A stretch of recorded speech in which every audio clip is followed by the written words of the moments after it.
Today is Wednesday, the 4th of November, 2020, and we are here to connect with Andromeda and certainly, as always, Cosmic Sai Baba.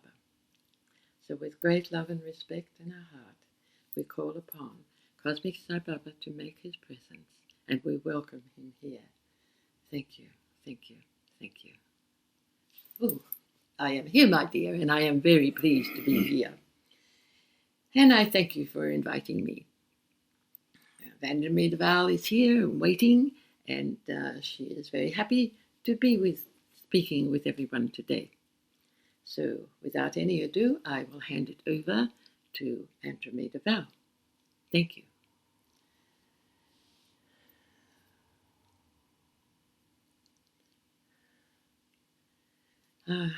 I am Andromeda, and I am very pleased to be here this day.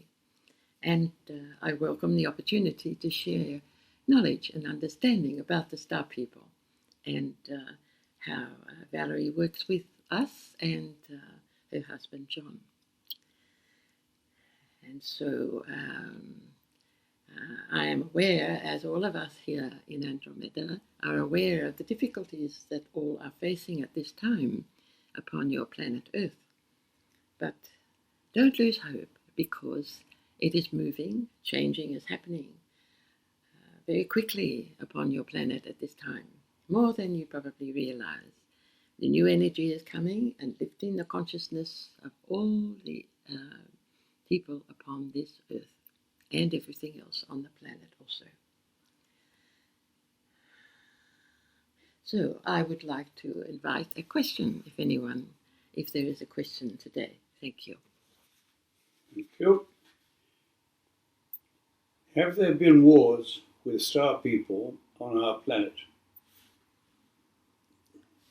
There has been indeed, and that is something that as Star People we have not wanted to really speak about, although it is held in legends and myths with different cultures around the planet. And yes, there have been wars with Star People. In fact, Star People occupied this planet Earth in the first place, and that was from the angelic realms of Andromeda, who I have already said created this planet in the first place. It took some time to put it all together. And yes, it was a great plan to provide a Garden of Eden and one of love and compassion, of light and from the Creator, and to help bring some understanding to races that lived in this rather dark corner of your arm of the Milky Way galaxy. It went along very well for quite some time, but there was a time then it was taken over, unfortunately, by the cold-blooded races that exist. They rather liked the planet, and so they made themselves at home here. And as time went on, which was a long time, they really believed that they owned the planet.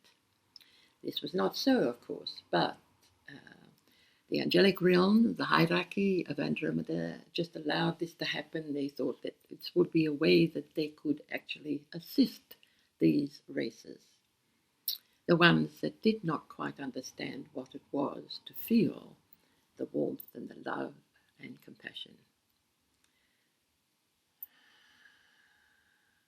However, the Draco gods came, and they were part of, what can I say, the creation of reptilian people, reptoid, lizard-like people, and the dinoids, and they came a little later. They were created, they were able to genetically engineer all sorts of shapes and sizes with life form, but it was done without permission from the source of all creation. This was allowed again as from the hierarchy and the angelic realms, for they would see and allow and try to reason and influence in some way to help them to understand a little more than what they were exactly, because they had been created also without permission from the source of creation. And so they did not have that warmth and that love and that feeling, which is the most important thing of the human race that exists now, and also in all other life forms on this earth. They all have feeling. And so this was a long time ago, but this genetic engineering was a bit like an art form for the reptilian and the Dinoid people who joined on this planet as well. And in a way, they were having a bit of a competition in trying to outdo each creation that they were making. They saw it as art and creation. And we're just willy-nilly and experimenting most of the time. However, the dinosaurs that you have heard and read about, I am sure, were created and becoming too big, too large, and too interfering with the atmosphere that had been so carefully created by the original creators, which was the angelic realm from Andromeda. This had to be stopped. It was too much, and so and also these huge bodies of dinosaurs were not dying back into the earth as quickly as it should, and that interfered the atmosphere also. So actually the creators, meaning the reptilian people, realized that also and introduced flies and other insects that would break down the bodies and to help it to return to the earth more quickly. But that also influenced and interfered with the atmosphere of the planet. So there was a decision made by the hierarchy. They were not happy about it, but they had to do something to rescue the planet and its atmosphere and its role with its plan. And so the Leonine Race were appointed to come, and they brought asteroid Uluru, and that was, what can I say, attached with a few comets too, so it was like a string of pearls, very similar to what had gone into Jupiter. And that same cycle is played out, and it's being played out again come December 21st. This is your time and your date on this planet.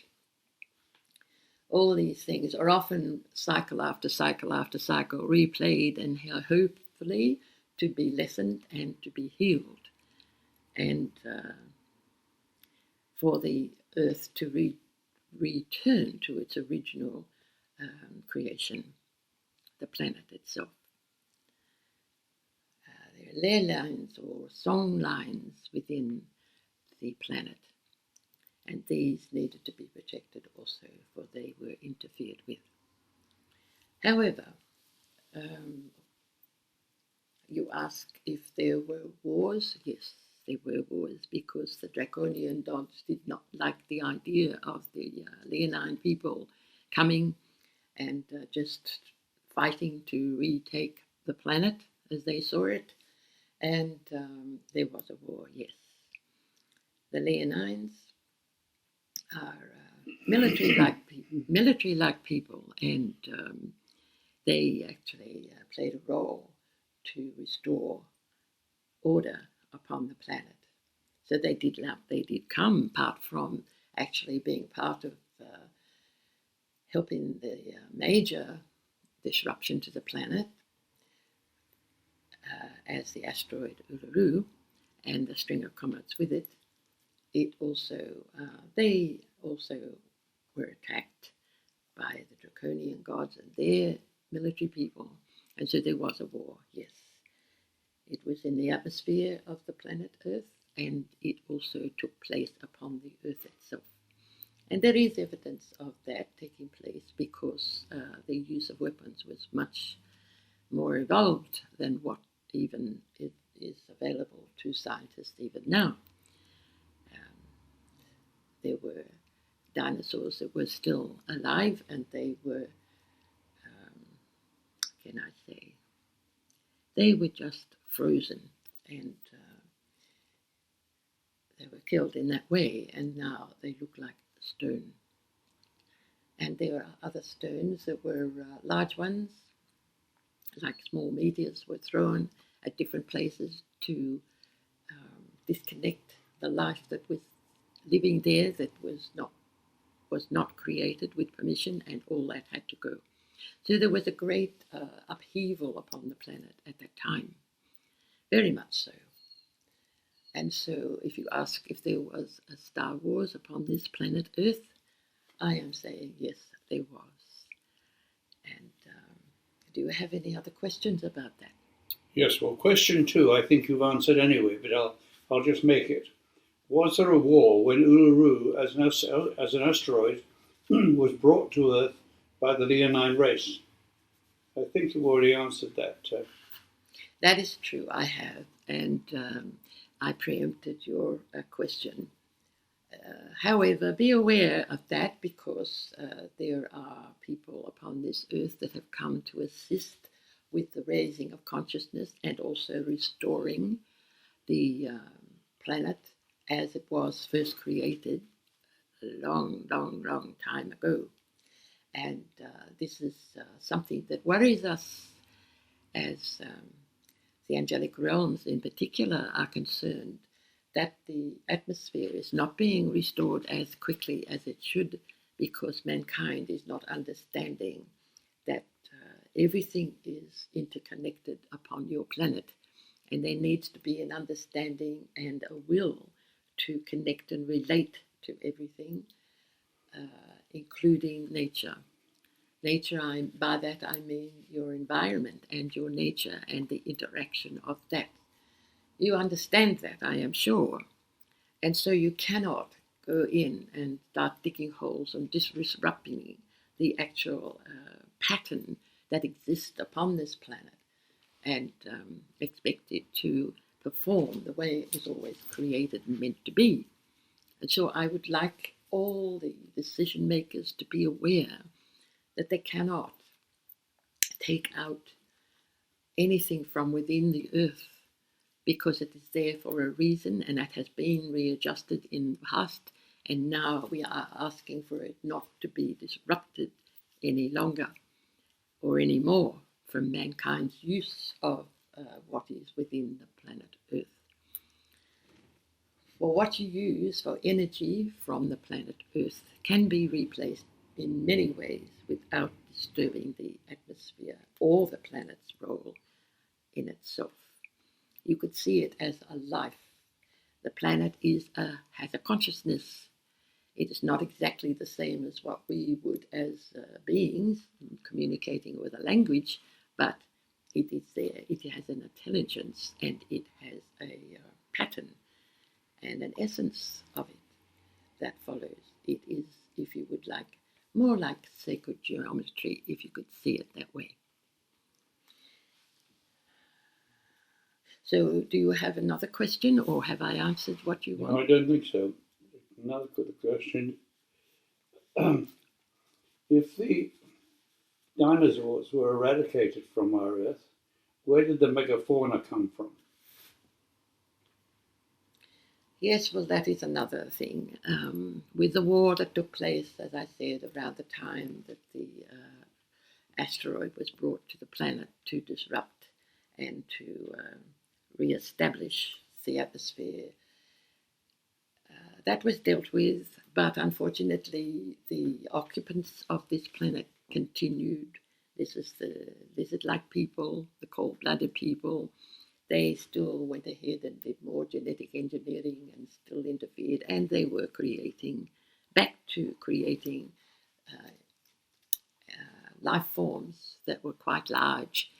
This did worry us, and of course that had to go as well. It had to stop. And so at a much later date, around the time, there was quite a lot of disruption at this time, what I'm speaking about, and what you have been calling the fall of Atlantis. It was a time when the whole of the planet almost died, and there was great changes taking place upon the Earth. Again, being overseen by the angelic realm in the hope they could hold it together and reconnect and recreate the way it was meant in the first place as the Garden of Eden. So there has been quite a lot written about the fall of Atlantis. It was very real, and there were Star War people coming onto the earth, and it was a time that was not. It was a time, if you could look in, as growth, regrowth for the planet, but it took a long time to recover, and it is still recovering. So as this planet is slowly reviving and recreating what it was meant to be in the first place, it is receiving new energy coming onto the earth. The angelic realms could not allow full energy to come to repair. It had to become piece by piece because too much damage was done and it had to be healed slowly. So the Earth is actually surrounded by a net, if you like. You cannot see it, but it is there. That is what holds your atmosphere around your planet. This is healing, and there are those here on this Earth helping to hold and earth the new energy coming onto your planet. And this is what is often referred to an ascended state of consciousness, because all that have come with a soul and a light body are here now in an earth body to combine those two energies to lift and balance the planet Earth, its environment, and its consciousness in its raised consciousness that would never consider raising a weapon to sort out a problem or to allow any of your fellow humans to be in need or want of health issues or eating or living. All that should be looked after by each of you. You have agreed to help one another when you have come to Earth. And so I do not want to sound like I am preaching, but this is something that I'm asking everyone to realize. They are Earth people, yes. The brain is a recorder. It goes back to the Earth when the body goes back to the Earth. The consciousness is still with you. It is coming from your soul consciousness, which has been a blessing to you. And it happened at first about 1 million years ago. And from then on, evolution has been increasing and raising with the human race. And you are who you are now. There is still some work to do. There are dark forces also working and pulling against you. And you need to be aware of that and stay positive and ask your decision makers to make the decisions that are correct for the planet and for the people upon it and for your future as well. God bless you, my children. God bless you. I thank you for listening. Thank you. Thank you.